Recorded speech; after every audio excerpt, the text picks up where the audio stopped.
базар эки жаатка бөлүнгөндөй болуп атат. Ошондо мына месттен сатып алдыңыздарбы? Мынаны ким сатып алды, сизби? Biz жүргүзөбүз. Анан эмне жүргүзбөйбүз? 9 ай болду, 9 ай болду. Biz жүргүзөбүз. Базардан киргенде мындой болуп турса, силердин деле киргиңер келбейт да бул жакачы. Көп киши мына жерден кайтат да. Канчадан канчага чейин сатып атат? Мен өзүм лично 300 000 сом алдым. Мага келсе азыр мен договор жазып бердимми? Вот я тебе дал. Всё, ты не можешь никому андат. Сиз да сатып алдыңыз беле? Сатып алган мен деле. Канчага сатып алгансыз? Кайсыл месттен? Keyin az zanjit qilib turinglar, keyin men odam topib sotganimda bo'shatib berasizlar dedi. Арендаға берилип атат, бекер алгыла, андан арендасын төлөгүлө ай сайын деп айтылган эмес да. Анын расходу ошо 35 000 болду, ошол 35 000 төлөп берди атат. А мен бул жерге кетирген расходумду ким төлөп берет мага? Өзүбүз менен өзүбүз келебиз, кетебиз. Аталган муниципалдык базардын соодагерлери 7-каналдын кеңсесине баш бакты. Алар базардын ишмердүүлүгү ачылгандан бери жанданбай жатканын, ал эми соода түйүндөр ири суммаларга сатылганын айтып, агынан жарылышты. Башында мен бул местага мен өзүм Бишкекте болчумун. Мен лично өзүм келип мынтип алган эмесмин. Ошол жерде бир Гүлзат деген эже мен апам аркылуу алып калдым да. Анан апам чалып калды. Кызым ушундай ушул жерде место берилип атат экен деп, анан кийин канча кандай болуп атат, документтер кандай экен деп сурадым мен сразу эле. Анан айтты, азыр дедим, мына жанагынтип айниктен мынтип тосуп эмелип бөлүп берген да, ошого деди 35 000 берет экенсиң деди. А мен айттым, анда 35 000 берсем мага какой-то бир документ берет бекен? Десем айтты, сен келип деди, бүтүрүп ишиңди баштап, мына базар жүрүшкөндөн баштап, анан ошондо толук баарына номер коюлуп туруп, анан кийин ким иштеп атса ошого договор берилет экен деди. А макул дедим, 35 000 мен сразу эле через банк аркылуу жөнөттүм.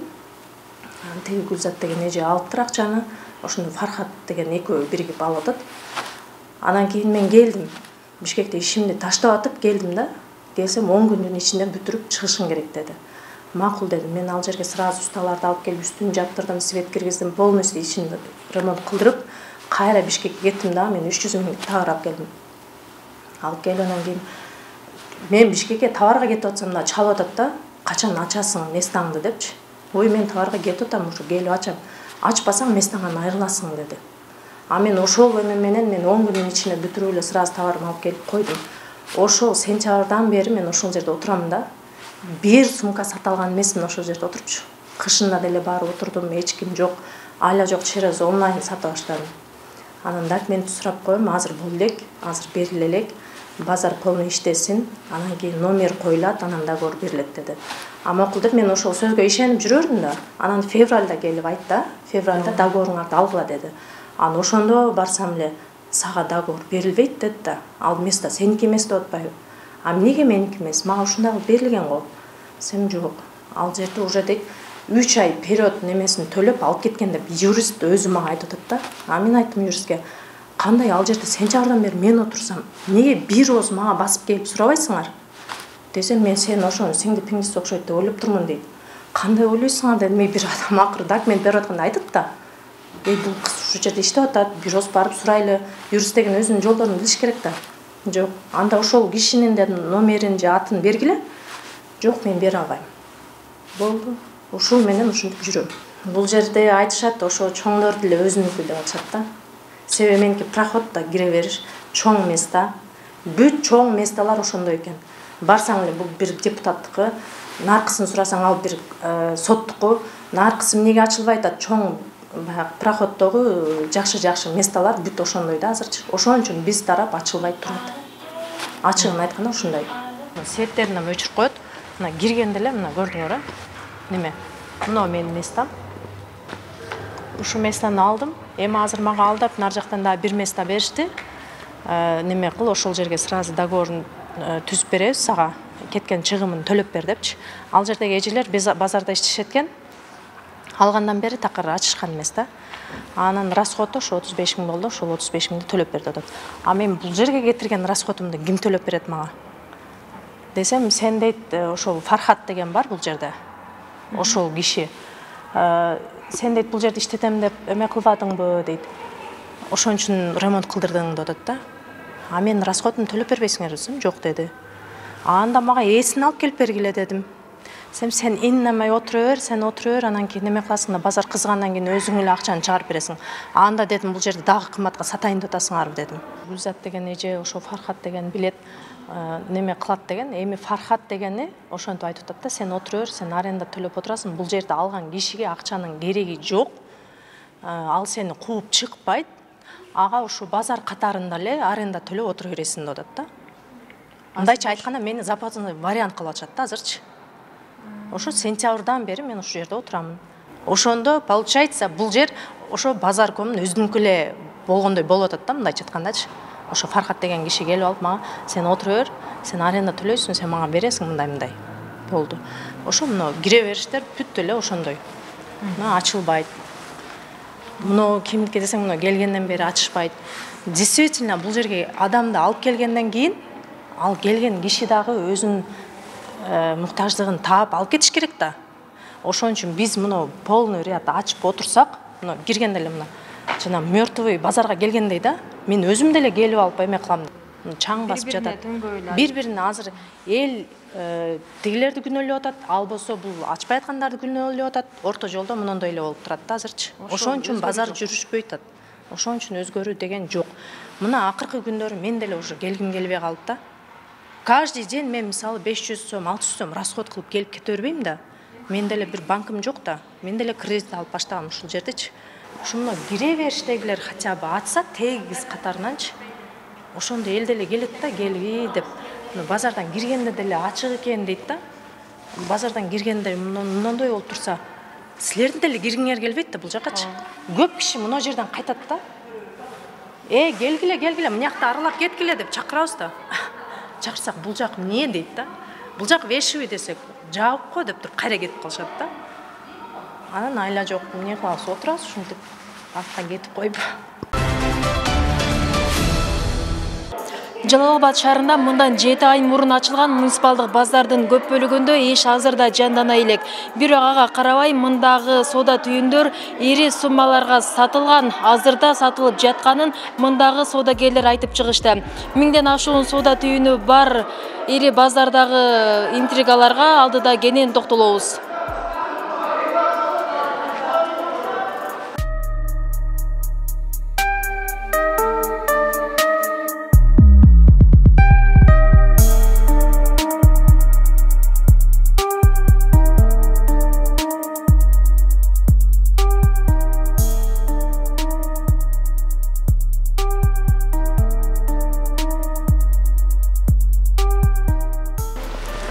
Мына алтынга деген неме.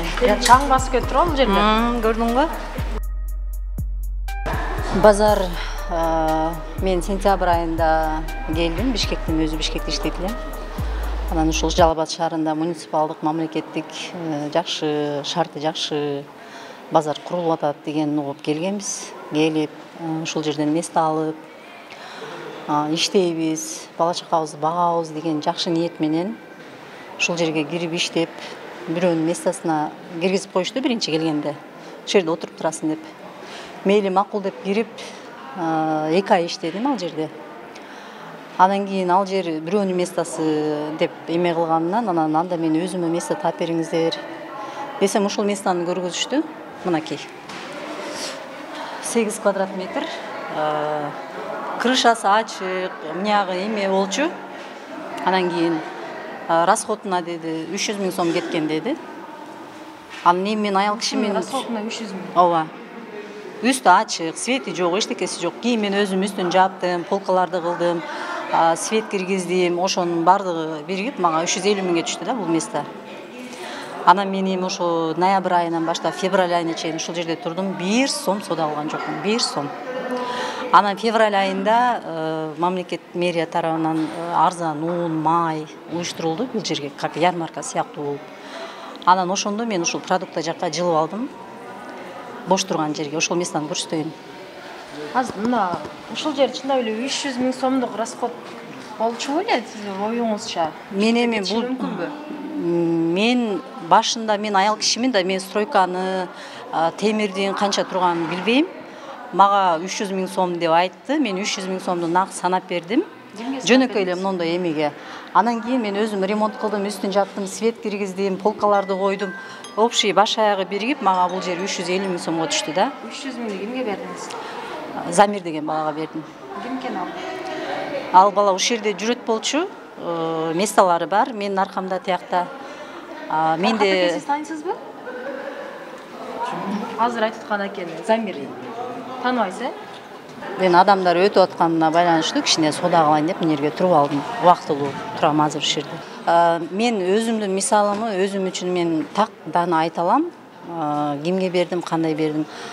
Бирок могу жерде элдин арасында андай сөздөр күнүгө эле айтылат. Бирдеке десең булар фактың барбы, доказать эте аласыңбы? Себеби өз колу менен албайт. Булар ошондой посредник аркылуу, өздөрүнө жакын тааныш, ушундай достор аркылуу алышат. Канчадан канчага чейин сатылып атат? Мен өзүм лично 300 000 сомго алдым. Анан айтып атышат, андан да көп алгандар бар экен деп 400 000, 500 000, 600 000ге чейин. Ошондо мына местаны сатып алдыңыздарбы? Мынаны ким сатып алды, сизби? Канчага сатып алдыңыз бул жерде? Буну биринчи 80 000 деген, кийин 50 000 акчасын алган. Кийин кайнанамга барып 30 000 сураганда биз бермей койдук. Кийин азыр занят кылып туруйлар, кийин мен адам келип, адам тапып сатканымда бошот бересилер дедди. Ошондо бул место 80 000 сомго бааланды, сиздер 50 000 бердиңиздер. Кимдерге бердиңиздер аны? Кимге бердиңиз? Şu sandığı egesiga да. Документ барбы? Сатып алганыңызды тастыктай турган. Мени кайнанам таанышыды да, бул кайнанам таанышыды. Мэрияда Хотон кызлар райсы болуп иштейт экен, Матлюба эже деген. Харакет кылып атам. Мен каждый день айтып атам, мана маршруткаларды мана 107 менен 103тө начальник менен сүйлөшүп ошол каттатып койдук. Эл аз мас келип атат. Эл келсе анан кийин бардыгы иштейт, бардыгы келип, кредитибиз бар, алыбыз бар, аяктабыз, ошо жапып турган бардыгын ошондой деп эмне кылышып атат укам. Эми маршрутка келсе эле Кудай буйруса болот. Мана продукттар рядтар полный иштеп атат. Ана эт иштеп атат бардыгы. Эми мына тарапчы. Бул тарап бардыгы кредит экен. Ошол чакырсам бир күн келип эл жок деп кетип атат. Бардыгы келип ачып атат. Бир күн ачса, 3 күн ачпай атат. Ошо не кылышып атат да. Эми келгендерге беребиз деп ачып, келгендерге дагы берип атабыз. Алар дагы иштебей атат. Соода жок экен, адам келбей атат. Маршрутка. Бизге маршрутканы жеткизип бергиле, маршрутка жок, эл келбей атат. Мен чоңдорго бардыгы билет, бардыгы айттык. Мана келгенде бул кыздардан кайрылды, бана эжелер бардыгы жыйынтыгы жок. Ушу маршрутканы бизге чечип бергиле деп айтып атабыз. Маршрутка болсо эл келеби? Кантип элди алып келет бу жерде? Действительно иштейм дегендер келсе, ушу контейнерлерди мана ачып беребиз, бекейлер ачып беребиз. Бул бизге алып, эми место занимат кылып отурушат. Эми биз дагы не кылайлык? Ачып бирөөгө берсең, алар дагы жапып кетип атат ука. Эми иштейм деген адамдар болсо келсин, айтып атабыз, кайрылдым. Байылда балдарга, берекеге айтылды, эми вещевой, бизде вещевой эмне болуп атат? Берилет, ошонго айтып атабыз азыр. Ошонго вещевой. Ошол сатылгандар боюнча да сөз болуп атат да. Эми сатылган жок, эми албагандар деле. Жок, мындай да азыр келсин бекерге бердирем. Эми между собой у них было, азыр биз билбейбиз, эми келсе мана ачып беребиз. Бир киши келбесе, 20-30 да адам келсин, бир ят таштырып берейлик. Эми ушу жака жылдырып атабыз деп. Кандай болот онда? Сатып алгандар. Сиз да сатып алдыңыз беле? Сатып алган мен деле. Канчага сатып алгансыз? Кайсыл местаны? Нерден 3 место бар. Бияктан азыр Алтын базар иштелелек. Ошол жерден общий 5 место алынганбыз да. Бул жерде бир семьяга бир стол деп айтылган место, бир паспортко бир стол дегенден биз алганбыз. Анан бу жерден эч кандай бизге берилип атканда, мындай арендага берилип атат, бекер алгыла, андан арендасын төлөгүлө ай сайын деп айтылган эмес да. Азыр эми сатып алынып бүткөндөн кийин биякта документтер продление болуп атат. Ошо продление болгондон кийин ар бир столго айына 1350 сомдон деп атышат. Анан 5 местаны канчага сатып алдыңыз беле? Болжол менен ар бири 25 000ден, анан столдун кичине наркы берке эшик-бешиктерин жасатканбыз. Ошону менен 25 000ден нары болду да. Ошондо 150 000ге жакын болуп калыптыр да 5 местаны. 130 000 тегерегинде болуп калат да ошондо. Ошо алып сат Абдыманап деген кишиден алганда, Эми бул жакта мен алгандан кийин мейли болчу. Бирок бекер алып туруп деле иштетип атышат. Мен ошол жагынан кичине мындай ичим атышып кетти да. Эмнеге бизге сатты да, анан калгандарына бекер берилип атат депчи.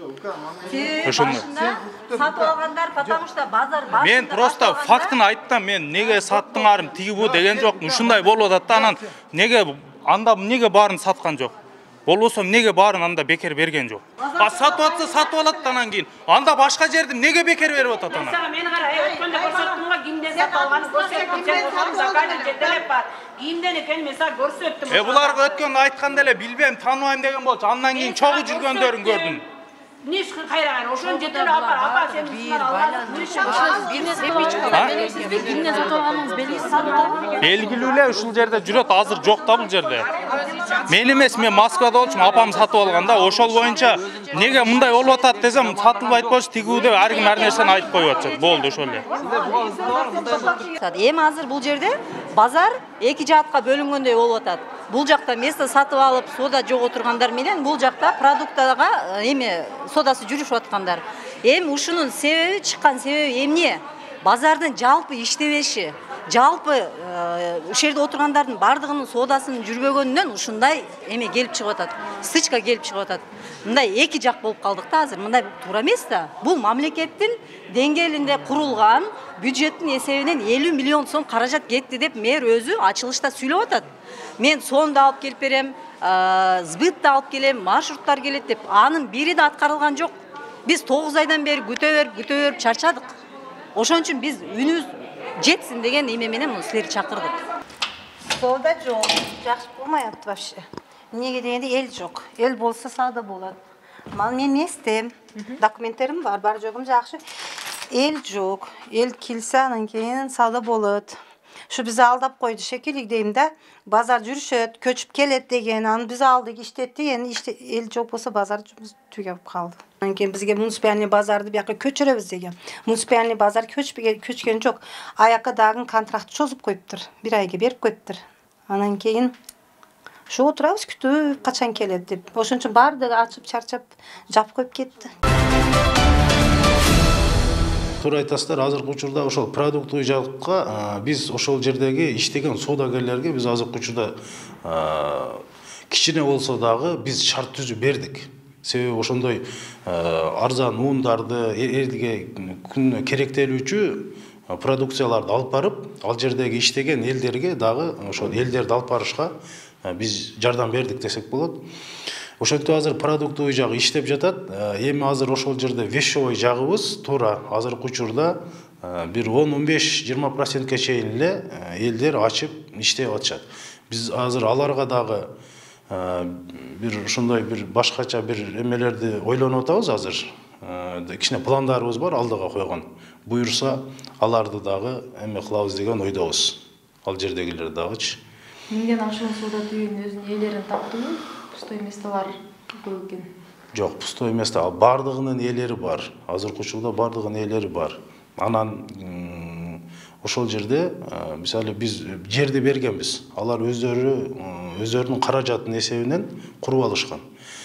Туура ичара кээ бирде ушундай бир алып сатуулар болду десем дагы болот. Ичара эми өздөрүнүн эмесинен, эми ушул мына мен курулган эмеми бер, мен расходум кетти эле, ушундай болду, ана мен балам ооруп калды, же тигиндей болду дегендер келип, башкаларга өткүзүп берген учурлары болду. Өздөрүнүн каалоосу менен. Анан өзүм дагы ошол жерде бир 10дон ашык местаны ошол канча кетти. Өздөрү менен сүйлөшсө, алар кымбат айтышат. Мисалы бир 50-60 миң сомдук расход кетирсе, 200 миң сомдук мынандай кылам депчи. Жок, ошонун эмесине мен 35 миң сомдон 45 миң сомдон өзүм барып, ошол жерде өзүм башында туруп, ошол жердеги жана иштетпегендерди мына расходуңар деп, башка ошол жердеги иштеген соодагерлерге алып бердим. Ошол эле учурда бул бир вариант да. Ошол эле учурда ошол сиздер менен байланышы бар адамдар дагы саткан фактылар дагы бар экен да. Аны бизге ошол жерде сатып алгандар айтып берди да. Мынча сомго сатып алдык мына адамдан депчи. Буга эме дейсиз да? Ири сумма да, 300 миң, 350 миң. Жок, эми ал эмеден бизге бизден сатып алыппы. Сиздер менен байланышы бар адамдар менен? Жок, майли, анда ошолор болгон болсо, анда келсин, фактылары менен келсин бизге, мындай болду деп. Эми кээ бир учурда ушундай бирөөлөр келип сатып алып, ошондой сатып келгендерди, мисалы мага келгенде, мен ошолорго кайра акчасын чакыртып кайтарып берген учурлар дагы болду. Бардык ээлерин тапты, себеби ар ким биз место бергенде алар өздөрүнүн каражатын эстебинен курдушту. Бул мисалы мамлекет мэриянын акчасы кеткен жок ал жерге. Биз жөн эле пустой местаны бердик. Алар өздөрүнүн каражатын эсебинен курушту месталарды. Түшүнбөй башында базар жаңы башталып курулуп ошондой маалда алып сатуулар туура. Элдер дагы сырттан келип эле бул азыркы эмеде көбү бул кандай место, мисалы сатып алсам кандай болот, бунун документи барбы сурабайт экен. Мисалы кээ бир элдер сурабайт экен. Кээ бири договор түзүп береби же бербейби деген дагы ойлор келиш керек да. Сырттагы месталарчы? Жок, сырттагы месталардын тагдыры эмне болду?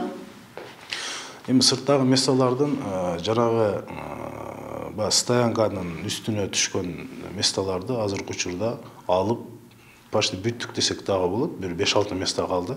Аларды дагы азыр эми алар дагы расход кылып өздөрүнүн эсебинен расход кылып курушты эле. Ошолорду дагы сүйлөшүп, ичкериге киргизип, анан алардын местосын дагы алабыз. Ошондой сырттагы месталар бардыгы жок болот да? Ооба, ошо стоянканын үстүндө калган азыр бир жаңылышпасам бир 5-6 точка калды. Аларды алабыз. Биздин жаңы муниципалдык базар боюнча айта кетсем, ал жерде бүгүнкү күндө иш жүрүп атат. Муниципалдык базардын ачылышына ачылганына бир 3-4 айдын жүзү болду. 3-4 айдын жүзүндө базар толук иштеп кетиш оңой болуп кеткен да. Мунун үстүндө биз иштеп атабыз. Биз ошол эле автобустарды, маршруткалардын линиясын ошол жака жылдыруу максатында дагы иш жүргүзүп атканбыз, бирок Минтранстын транспорт инспекциянын башчысы бир кырсыз тап калгандыгына байланыштуу бул иш дагы кичине туруп калды да. Анан ошол жерге сонду ачалы деп эл көп барат да, билесиздер. Анан ошо сонду дагы имаратын бергенбиз. Экинчи кварталында оңдоп түзөп, ремонттоп, биз ошол жака сонду жылдырабыз деген министрдин өзүнүн берген сөзү бар. Аны күтүп атабыз. Анан Жалал Абад шаарында билесиздер, базардын жанында Сбыт, Энергосбыт ишканасындагы биз ошол жака көчүрүү сунушун берип, бүгүнкү күндө ал ишке ашып, ремонт иштери жүрүп атат да. Ошондуктан муниципалдык базардагы адамдардын санын саткандарга сатып алуучулардын талабын көбөйтүп берели, санын көбөйтүп берели деген иш кылып атабыз да. Сиз жогоруда айтып кетип едиңиз, биз борбордук базарда келишимди жокко чыгарып, ошол жака биз жокко чыгарып, ошол жакта точка бергенбиз. Анан булар келип, суранып, жок дегенде 6 айга же 1 жылга узартып бергиле, силерден сураныш деп, анан торговый департаменттин жетекчисине барган экен, мага да киришти. Биз анан баягы бюджетти бекитип, бюджеттен да акча аркага кетип калбайлы деп 6 айга 1 жылга чейин макулдук бердик да. Анан бүгүнкү күндө биз ал муниципалдык базардын толук иштеп кетишине шарттарды түзүп атабыз. Матрезерден берилген арзан суу майы, кум шекер, ун, эт бардыгын биз эл үчүн арзан болсун деп ошондой шарттарды дагы уюштуруп атабыз да. Анан бир эле 4 түрдөгү продукция арзан эмес, а жерде билесиздер, картошка, пияз, ошондор дагы арзан сатылып атат да. Эң негизи наркы беттен дагы баягы жекеменчик жер ээлери менен сүйлөшүп, ошол жака чоң-чоң грузовой машиналарды дагы баягы оптум саткан машиналарды ошол жака сүйлөшүп атабыз. Кудай буйруса, алар да жылып калат да. Анан эң негизгиси, мен учурдан пайдаланып айтып кетейин.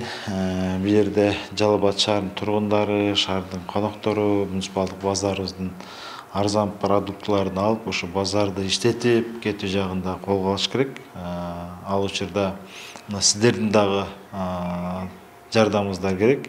Эгер ал муниципалдык базар иштеп кеткен болсо, жылына 40-45 миллион акча каражаты биздин жергиликтүү бюджетти толуктайт да. Ал акча каражаттан соц объектилерди, шаарыбыздын инфраструктураларын жакшыртууга кыйла мындай колдоо болот эле да. Биз ошонун негизинде деңгээлге жеткенге чейин эмне тоскоолдук болуп атат көбү? Эми тоскоолдук айтып атпайбы, тоскоолдук элдин көнүшүндө эле болуп атат го. Элдин көнүшүндө эле болуп атат. Биз эми шарты жок мындай бир эки базарда уруз айы чыкса, муну да биз жабабыз. Ошондо ошол клиенттерди неме соода кылган адамдарды биз ошол жака үйрөтөлүп атабыз. Элди үйрөтүп алыш керек болуп атат, биз ошонун үстүндө иштеп атабыз.